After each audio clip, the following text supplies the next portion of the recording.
নিজের আখিরাত সুন্দর করা এটা জরুরি, এটা উচিত। সংসার করতে করতে, জিফুত করতে করতে, মেল মিটিং দেন দরবার করতে করতে, সমাজ সমাজ করতে করতে নিজের দিকে আর খেয়াল নিবার সময় পাই নাই। এই কথা আসলে হাসরের ময়দানে বললে মানা না, আল্লাহ তাআলা ছেড়ে দেবেন। বউ বাচ্চা সংসার কিচ্ছু বলেই কোনো ফায়দা হয় না, বরঞ্চ আমাদের প্রত্যেককে একজন একজন করে নিজের জিন্দেগীর হিসাব আল্লাহ তাআলার কাছে দিতে হবে আলাদা আলাদা। অকুল্লুহুম আতিহি ইয়াউমাল কিয়ামাতি ফারদা, সকলকেই আল্লাহর নিকট আসতে হবে একজন একজন। কোরআনুল কারীমে আল্লাহ বলেছেন একজন একজন।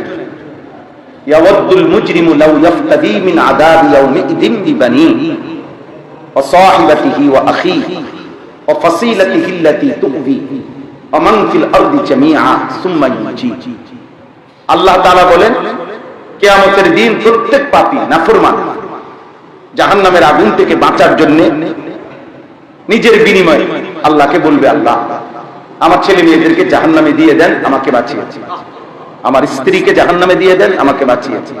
আমার ভাই বোনকে জাহান্নামে দিয়ে দেন, আমাকে বাঁচিয়েছেন। আমার গ্রাম মহল্লাবাসীকে জাহান্নামে দিয়ে দেন, আমাকে বাঁচিয়েছেন। এই পৃথিবীর সমস্ত মানুষকে প্রয়োজনে ওমান ফিল আরদি জামিআ, পৃথিবীর সমস্ত মানুষকে প্রয়োজনে জাহান্নামে দিয়ে দেন, সুম্মা ইউনজি, তবু আমাকে বাঁচিয়েছেন। তাহলে সেদিন প্রত্যেকটা মানুষ আর বিবি বাচ্চার দোহাই দিবেন, বলবে আল্লাহ আমাকে বাঁচান, আমাকে বাঁচিয়ে দেন। ইয়াউমা ইয়াফিরুল মারউ মিন আখিহি ওয়া উম্মিহি ওয়া আবিহি ওয়া সাহিবাতিহি ওয়া বানিহি। আল্লাহ তাআলা বলেন প্রত্যেকটি মানুষ সেদিন আপন ভাই থেকে দূরে সরে যাবে, মা থেকে দূরে সরে যাবে, বাবা থেকে দূরে সরে যাবে, স্ত্রী থেকে দূরে সরে যাবে, ছেলে মেয়ে থেকে দূরে সরে যাবে। লিকুল্লি ইমরিইন মিনহুম ইয়াউমাইদিন শা'নুন ইউগনি। আল্লাহ তাআলা বলে প্রত্যেকেই সেদিন নিজেকে নিয়ে ব্যস্ত থাকবে, নিজেকে নিয়ে ব্যস্ত। তাহলে সেদিন আপনার নিজের কথা মনে পড়ে, কিন্তু আজকে মনে পড়লে ভালো ছিল, এখন মনে পড়লে আমল করা যাইত, এখন মনে পড়লে ইবাদত করা যাইত, ওই দিন মনে পড়লে ফায়দা হবে। কোরআনুল কারীমের মধ্যে আছে ওয়াজিআ ইয়াউমাইদিন বিজাহান্নাম। হাসরের ময়দানে কিয়ামতের দিন আল্লাহ তাআলা ফেরেশতাদের মাধ্যমে জাহান্নামকে সরাসরি টেনে হাসরের মাঠে নিয়ে আসবেন, টেনে নিয়ে আসবেন। ফেরেশতারা ৭০,০০০ আগুনের শেকলের মধ্যে বেঁধে জাহান্নামকে টেনে আনবে। আর যখনই জাহান্নামের দিকে বান্দা দেখবে মানুষ, ইয়াউমাইদিন ইয়াতাযাক্কারুল ইনসান, আল্লাহ তাআলা বলেন সেদিন প্রত্যেকটা পাপী তার পেছনের দুনিয়ার জিন্দেগীর সব কিছু মনে পড়বে। কিন্তু আল্লাহ নিজেই বলেন ওয়া আন্না লাহু যিকরা, বলো না বান্দা সেদিন মনে পড়ে কি লাভ হবে? ওয়া আন্না লাহু যিকরা, স্মরণ হলে লাভ কি হবে? মনে পড়বে ঠিক আছে, কিন্তু ফায়দা কি হবে? ফায়দা কি হবে?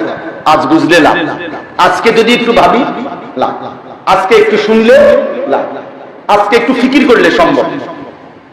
কোরআনুল কারীমের মধ্যে আছে, একজনই বোঝেন, একজনই ভাবেন। কোরআনুল কারীমের মধ্যে আছে প্রত্যেক জাহান্নামী আফসোস করবে আর বলবে ফেরেশতাদের নিকট, ওয়াকালু লাউ কুননা নাসমাউ আও নাআকিলু মা কুননা ফি আসহাবিস সাঈর। জাহান্নামী বলবে হে ফেরেশতা, আহা আমি দুইটা ভুল করছি, সেদিন যদি আমি দুনিয়ায় থাকতে আল্লাহর কথা মনোযোগ দিয়ে শুনতাম, অথবা শুনবার পরে কথাগুলো নিয়ে যদি ভাবতাম কিভাবে পালন করা সম্ভব, তা একটু ভাবলেই আমি পারতাম। জোহরের নামাজের ওয়াক্ত ছিল 3 ঘন্টা 3.5 ঘন্টা, আমি ইজিলি 10 রাকাত নামাজ পড়তে পারতাম। ফজরের নামাজের সময় ছিল 1.5 ঘন্টা প্রায়, আমি অনায়াসে 4 রাকাত নামাজ পড়তে পারতাম।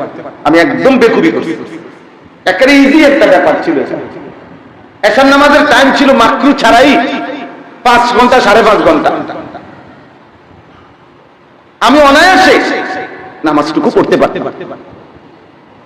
3 মাসে কোরআন শরীফ সহিহ শুদ্ধ করার না ব্যবস্থা ছিল, 1 মাসে 1 সপ্তাহে আমি ইজি এত লম্বা হায়াত পাইলাম, আল্লাহর কোরআন শুদ্ধ করতে পারতাম। একটু যদি ভাবতাম, একটু যদি ফিকির করতাম, ইজি ছিল বিষয়টা, একদম সহজ। 100 টাকায় মাত্র 2.5 টাকা আমার কাছে যাকাত চাইছে, ৯৭.৫ টাকা আমার নিজের রাখতে বলছে আল্লাহ। এতে যে একটা সহজ বিষয় ছিল, ২.৫ টাকা তো আমি দিতেই পারতাম। ৬০ বছরে একবার হজ ফরজ করছি, সারা জিন্দগি মিলাইয়া একবার হজ ফরজ। এরপরে যদি কারো ১,০০০ কোটি টাকাও হয় আর হজ ফরজ হয়, এটা তো আমি করতেই পারতাম। মাত্র ৬ লাখ টাকার বিষয়, সারা জীবনে একবার তো মিলাইতে পারতাম। আমি যদি একেবারে বছরে বছরেও যদি কিছু কামাইতাম, তাইলেও তো ৩০ বছর পরে টাকা হয়ে যেত, তাইলেও তো ১০ বছর পরে হলেও টাকা হয়ে যেত। বিষয়টা তো ইজি ছিল, সহজ ছিল, মাত্র ২০,০০০ টাকা কোরবানি। আমি তো একটা খাসি হলো তো অনায়াসে ১৫-২০,০০০ টাকা দিয়ে এত সুন্দর ১ বছরের একটা খাসি পাওয়া যায়, আমি তো দিতে পারি। ইচ্ছা করলে না খামখালি করলাম, কত কষ্ট, কত কিছু কিনলাম, কত সময় কত মেহমানদারি করতে হতে এর চাইতে বেশি খরচ করে ফেললাম। এই আফসোস করতে বলবে এই কথাটা, জাহান্নামী বলবে আহা, সেদিন যদি একটু মনোযোগ দিয়ে শুনতাম আর কথাগুলো নিয়ে একটু ভাবতাম, আকল খাটাইতাম, মা কুন্না ফি আসহাবিস সাঈদ, তাহলে আজকে আমি জাহান্নামী হতাম না। আমি ভুল করে ফেলেছি, বোকামি করে ফেলেছি, বোকামি করে ফেলেছি। আমাদের প্রত্যেকের শরীর, স্বাস্থ্য, জীবন, যৌবন, আমাদের পরিবেশ, পরিস্থিতি, অবস্থা, প্রেক্ষাপট সবকিছুর সাথে সামঞ্জস্যপূর্ণ একমাত্র ধর্ম ইসলাম, একমাত্র বিধান আল্লাহর বিধান, যা আমাদের জিন্দেগির সাথে সামঞ্জস্যপূর্ণ, যা আমাদের জীবনের সাথে আল্লাহ তাআলা হিসাব করেই সাজাইছে। বাচ্চাকে আল্লাহ বুড়ার বিধান দেন নাই, বুড়াকে আল্লাহ বাচ্চার বিধান দেন, নাবালককে আল্লাহ সাবালকের বিধান দেন নাই, সাবালককে আল্লাহ নাবালকের বিধান দেন নাই। সম্পদহীনকে সম্পদওয়ালার পরিমাণ বিধান দেন নাই, সম্পদওয়ালাকে সম্পদহীনের পরিমাণ বিধান দেন নাই। সুস্থকে অসুস্থের মতো বিধান দেন নাই, অসুস্থকে সুস্থের মতো বিধান দেন নাই, বরং প্রত্যেক অবস্থার ভিন্নতায় শরীয়তের হুকুম আল্লাহ তাআলা ভিন্ন ভিন্ন রাখছেন। দাঁড়াইয়া নামাজ পড়তে পারছো না কোনোভাবে, তো ঠিক আছে বসে বসে, বসতেই পারছো না কোনোভাবে, তো ঠিক আছে কাজ যেমনে পারো। আরে এমনকি ২ পাও, যেন আমার পাও অ্যাক্সিডেন্ট হয়েছিল ২০২১ সালে, মোটরসাইকেল অ্যাক্সিডেন্ট করে আমার পা ভেঙে গেছিল, এই ডান পাওয়ার একের হাড্ডি ভেঙে গেছিল। এখন আমার যে আপনার কেবলামুখী হয়ে আমি নামাজ পড়ছি ৬ মাস, তো আমার এই পাও সহ কেবলামুখী, বুঝলেন না? আমার ২ পাও কি ছিল? কেবলামুখী ছিল, নাহলে আমি নামাজ পড়বো কেমনে? আমি তো দাঁড়াইতেও পারি না, আর ভিন্ন কোনো সিস্টেমে বইতেও পারি না। তাহলে আমার যদি কেবলামুখী হইতে হয় আমার চেহারা, তো আমি পাও রাখবো কোথায়? কথা বলে না, বুঝেন নাই কথাটা? আমি যদি কেবলামুখী হইতে হয় নামাজের জন্য নিয়ত বাক্য বসে বসে যেমনি বসে, তা আমার তো পাও এটা বন্ড আর সিস্টেম নাই, এটা তো এমন ভাবে ব্যান্ডেজ করা, পুরাটা প্লাস্টার করা ছিল যে আমার যেখানে না বসাই দিছে বাসা, প্লাস্টার করে আনবার পরে এরপর আইসা আইসা ডাক্তারে আইতো আমার বাসা।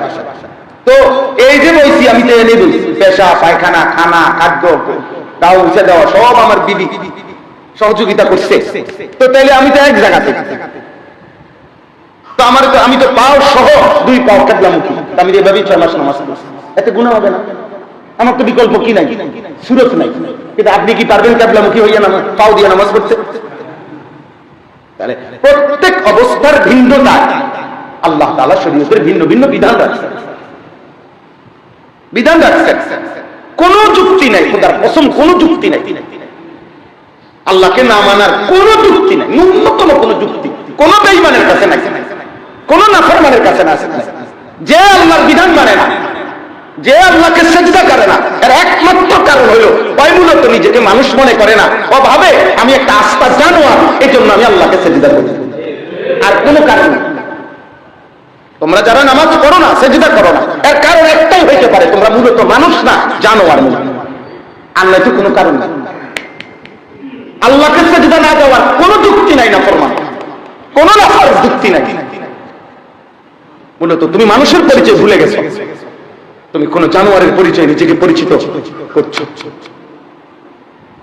তুমি ভেবেছো কুত্তার জিন্দেগি জিন্দেগি, তুমি ভেবেছো শুকুরের জিন্দেগি জিন্দেগি, তুমি হয়তো ভাবছো কোন ইহুদির জীবন জীবন, তুমি ভেবেছো খ্রিস্টানের জীবন জীবন, তুমি ভেবেছো ফুটবল খেলোয়াড়ের একটা জিন্দেগি, তুমি ভেবেছো নর্তকীর জিন্দেগি, তুমি ভেবেছো মোবাইলের, ফেসবুকের, ইউটিউবের, টিকটকের কোন অসৎ অটা জিন্দেগি। এই জন্য জানোয়ারের খপ্পরে পড়ে আল্লাহ ভুলে গেছে, ভুলে গেছে, আর কোনো কারণ নেই। কারণ যারা পরিমাণ ঝামেলা, পেরেশানি, মুসিবত 100টা আল্লাহ তাআলার বিধানের মধ্যে নাই। কোনো পেরেশানি নাই, কোনো পেরেশানি, কোনো পেরেশানি নাই, কোনো যুক্তি নেই। পৃথিবীর অবস্থা আরো যদি পরিবর্তন হয়, আল্লাহকে না মানা, ইসলামকে না মানা, কোন সিস্টেম নেই, কোন কারণ হতে পারে বলে ষড়যন্ত্র বেশি, ইসলামের বিরুদ্ধে এই বেশি সেই। কোন যুগে ইসলামের বিরুদ্ধে 1450 বছরের ইতিহাসে, পৃথিবীর ইতিহাসে যেদিন থেকে ইসলাম শুরু, সেদিনের পর থেকে আজকের কয়টা বাজে, 11টা 18 এই পর্যন্ত পৃথিবীর ইতিহাসে কোনোদিন এমন কোন বছর সপ্তাহ যায় নাই যে